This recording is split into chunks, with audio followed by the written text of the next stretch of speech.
Mais pourquoi toutes les influenceuses reprennent soudainement l'école ou retournent dans la vie active? On dirait qu'elles n'ont pas de personnalité. En ce moment, ce sont le genre de commentaires qu'on voit de plus en plus. Et vous savez quoi?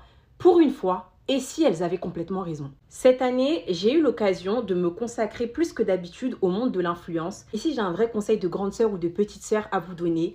N'abandonnez jamais les études. Ne soyez jamais 100% dans l'influence. Ayez toujours un autre travail à côté, une autre passion à côté. En fait, quelque chose qui vous reconnecte avec la vraie vie. Et ça, c'est la parole d'une fille avec un double master qui vous le dit. Pourtant, plusieurs fois, on a essayé de me détourner de mon chemin et me dire « Mais t'as les réseaux sociaux, ça fonctionne super bien pour toi. Pourquoi tu te consacres pas à ça? Tu veux trop faire la différence. » Et au final, quand je vois ce qui est devenu l'influence, je me dis « Il était temps que les autres personnes se réveillent aussi. » La plupart d'entre vous, vous êtes persuadés qu'elles retournent à l'école ou qu'elles retrouvent un travail dans la vraie vie parce qu'elles n'ont plus d'argent. Alors, je sais que c'est humain d'imaginer que la vie qu'on a soi-même, c'est la vie que tout le monde mène, mais je peux vous assurer que c'est pas parce qu'il n'y a pas d'argent. Ces filles retournent à l'école pour se reconnecter avec la réalité, avoir à nouveau les pieds sur terre et fréquenter des gens qui sont normaux. C'est vrai que la notoriété, ça a de très gros points positifs et comme Seb l'a dit, c'est le meilleur métier du monde, on ne peut pas se plaindre de ça à côté d'un ouvrier. Mais ce que vous ne savez pas, c'est que c'est aussi un énorme piège qui se referme sur vous-même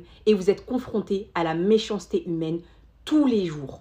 Quand on raconte à nos amis qui ne sont pas influenceurs ou créateurs de contenu notre quotidien, je peux vous assurer qu'au départ, ils nous regardaient comme ça. Avec tous les clichés qui vont avec, on se la pète, on se plaint pour rien. Et dès qu'ils entendent les histoires qu'on vit, ils sont comme ça. Mais t'as pensé aller voir un psychologue?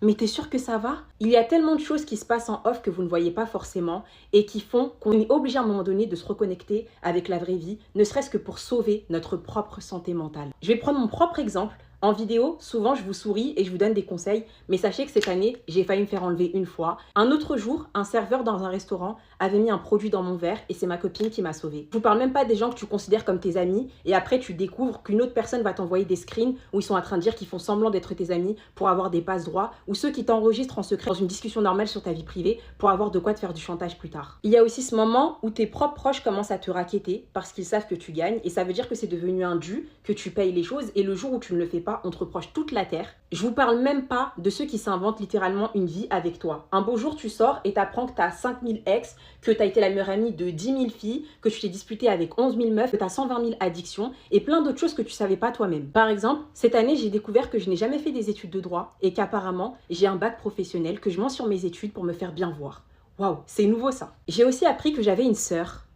Eh oui, mais que comme je m'entends pas avec elle, j'ai tendance à dire que j'ai 2 frères. Même ma mère n'était pas au courant qu'elle a accouché de 2 filles. Est-ce que le monde n'est pas merveilleux? Et je vous parle même pas de ces personnes à qui on tend la main, qui vont finir par nous voler, qui vont tenter de nous escroquer, ou qui vont monter des plans contre nous. Et si, et ça, et j'en passe. Et après, vous allez me dire, mais pourquoi les gens font ça? Parce qu'en fait, ils veulent qu'on ait la même vie qu'eux. Ils ne sont pas heureux et ils nous reprochent, nous, d'avoir tenté de faire ce qu'on aime pour de vrai. Ils sont aussi persuadés que ça va nous faire ni chaud ni froid parce qu'on a suffisamment d'amour, c'est-à-dire qu'on a 1 million d'abonnés, on a 900 000 abonnés, on a 100 000 abonnés, et que du coup, c'est pas très grave si jamais quelques personnes nous détestent, ça change pour une fois. On nous reproche d'être populaire, on nous reproche d'être apprécié, on nous reproche d'avoir de l'argent, on nous reproche d'avoir la vie qu'on a cherché à avoir depuis toujours. Alors non, toutes les influenceuses qui reprennent les études ou le monde du travail ne font pas ça pour s'imiter les unes entre elles et parce qu'elles n'ont pas de personnalité. En général, ce sont des influenceuses qui en ont bavé cette année, qui ont vraiment vu tous les envers du décor du monde de l'influence et tous les vices dont je viens vous citer, et qui ont même parfois vécu pire, comme des fausses accusations auprès de la justice, etc. et pas mal d'autres péripéties qui peuvent te rendre dingue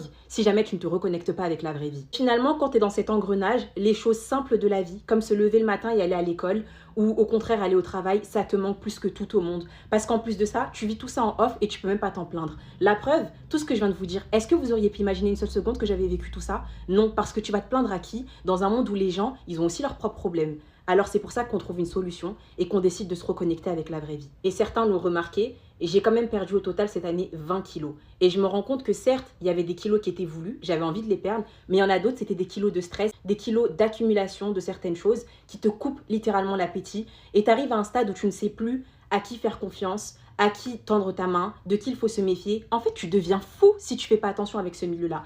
et que finalement, est-ce que ce serait pas mieux d'aller trouver un travail dans la vraie vie pour assurer nos arrières, parce que oui, c'est éphémère tout ça et qu'un jour ça va finir, afin de pouvoir garder non seulement les pieds sur terre, subvenir aux besoins de notre famille et surtout se dire que si un jour tout s'arrête, au moins on aura quelque chose et on n'aura pas perdu notre temps. On prend ce qu'on a à prendre et un beau jour, on a parfaitement conscience qu'on devra tirer notre révérence. Voilà pourquoi, passé un certain âge, il y a des influenceuses qui, après avoir bien profité de leur jeunesse, se disent « Bon, là, je retourne à l'école pour du sérieux. » Elles ont raison. Moi-même, aujourd'hui, je vais être très honnête avec vous, j'hésite fortement à faire un doctorat ou en tout cas, commencer aussi à exercer dans l'histoire. Pas que le droit. Me reconnecter un petit peu avec les châteaux, les monuments, la recherche, l'art et m'entourer de personnes intelligentes qui parlent de choses intelligentes, qui ne sont pas là, omnibulées par la fame, avec plein de vices, qui cherchent juste à te nuire parce qu'ils sont jaloux de ta vie. Par exemple, récemment, j'ai vu une vidéo de Poupette qui reprend ses études et il y avait une fille à côté d'elle, elle lui demandait si sa présence ne la dérangeait pas parce qu'elle parlait toute seule. Et il y a quelqu'un dans les commentaires qui a dit, il y a Poupette à côté d'elle et elle s'en fout, genre, bah oui.